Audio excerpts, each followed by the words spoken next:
Hi folks, this is the Redhead and the Preacher checking in again. I'm Bruce and this is my lovely wife Linda. We are currently in Crescent City, California, which is our last stop in California. We just drove 211 miles from Redding. We are staying in Crescent City in the Shoreline RV Park. Normally we do a park review at this point, but this one shall be different. And I'm sorry to report, the reason is we just simply cannot recommend this park. So let's get on with some more exciting things. We have some wonderful things to show you and some places that we have been. It has been a wonderful stop for us. And we're excited to be able to share those things with you. So get seated, get comfy, get a cup of coffee, and here we go. Today we're driving south on Highway 101, the Redwood Highway.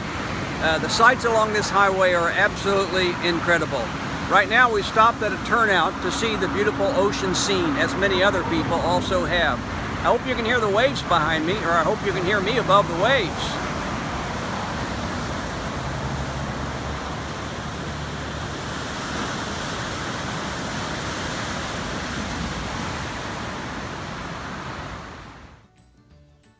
The next place we stopped was the Trees of Mystery and Sky Trail in Klamath. It's a short little drive about 17 miles south of Crescent City through the mountains, and it's a beautiful drive. So it's a nice place to go. And you know, it's really touristy. But we love this place, didn't we, Bruce? We did.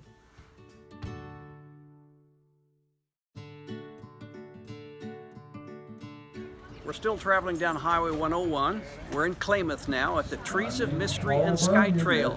We stopped here and paid $14 for our entrance fee and walked 4/10 of a mile of a trail to ride the Sky Trail up 1/3 of a mile up above the Redwoods, where they had an observation deck that was really a great experience and a great photo opportunity.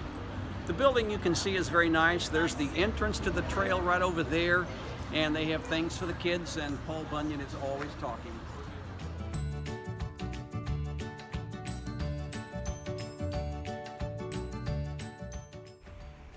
This is a map of the trail that winds through the Redwoods. It was a really easy little trail that most anybody can do. And look at this gorgeous tree with all the moss growing. That's the way all of the trees were and how large. And Bruce is standing here in front of this one just to show you how large it was, and again all the moss. You really can't imagine the beauty unless you take your time and walk through this. The trees, the shapes, the forms, the sights, and even the sounds of this forest was unimaginable. And here Bruce is again. We put him in the pictures just to show you how mammoth this tree was. And here we are getting ready to get on the gondola that went up the mountain on this short little trail. I remind you, it went up 1/3 of a mile above the Redwoods. A nice trip up and good photo opportunities on the way. Hey, Bruce got a good one here when he got the gondola over my shoulder. He did much better on this pic than I did. I got him, but no gondola in the background. So here we go. We're on our way up. And once we get up to the top, here's what amazed me was the ocean out there just seems to meet the sky. A beautiful picture. And here we are standing on the observation tower as high up as you go. And here we are returning back down from the highest point. A few facts about the trees. And here we are going through the Trail of the Tall Tales. It is the beginning of where there are over 50 wood carvings done.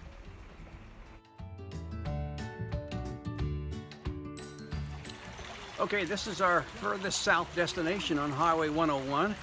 We are now in Fern Canyon. Fern Canyon is 8 miles off of the highway, and I want to tell you, it's a very rugged and tough 8 miles.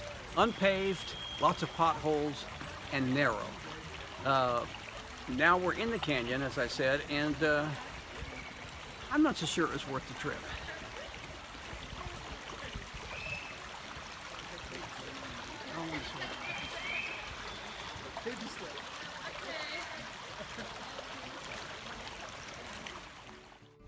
Here we are standing in Fern Canyon, up to our ankles in water.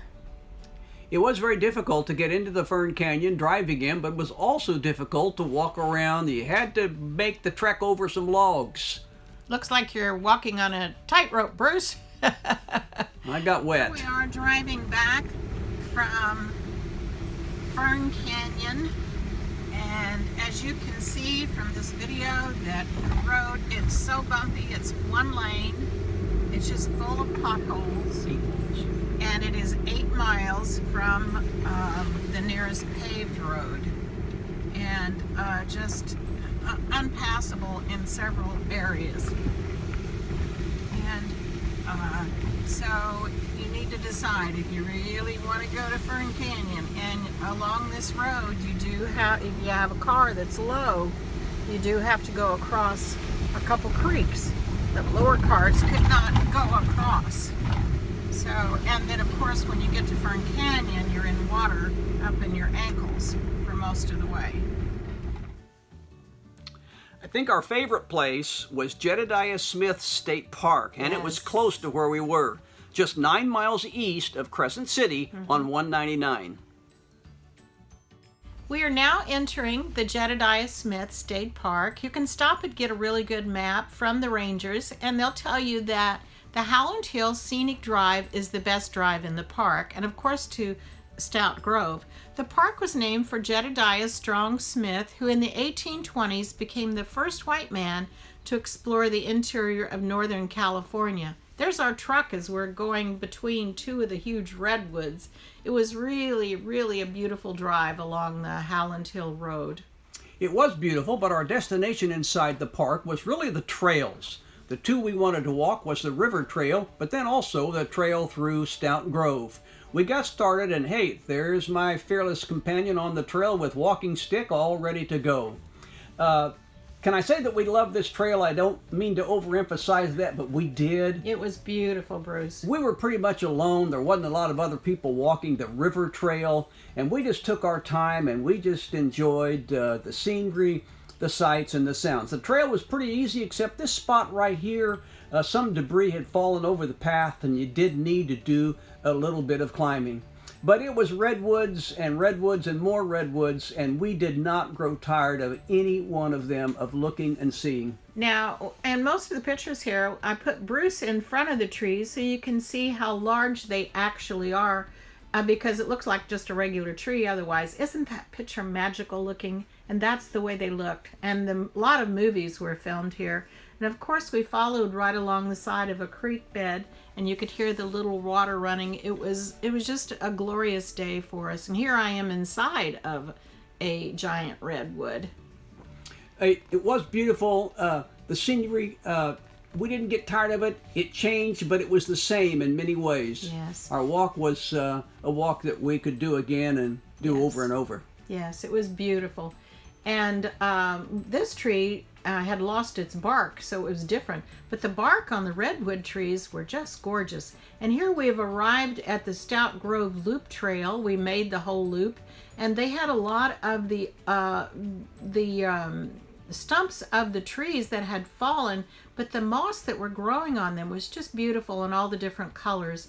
And the growths that were growing on the outside of some of these trees were so weird looking.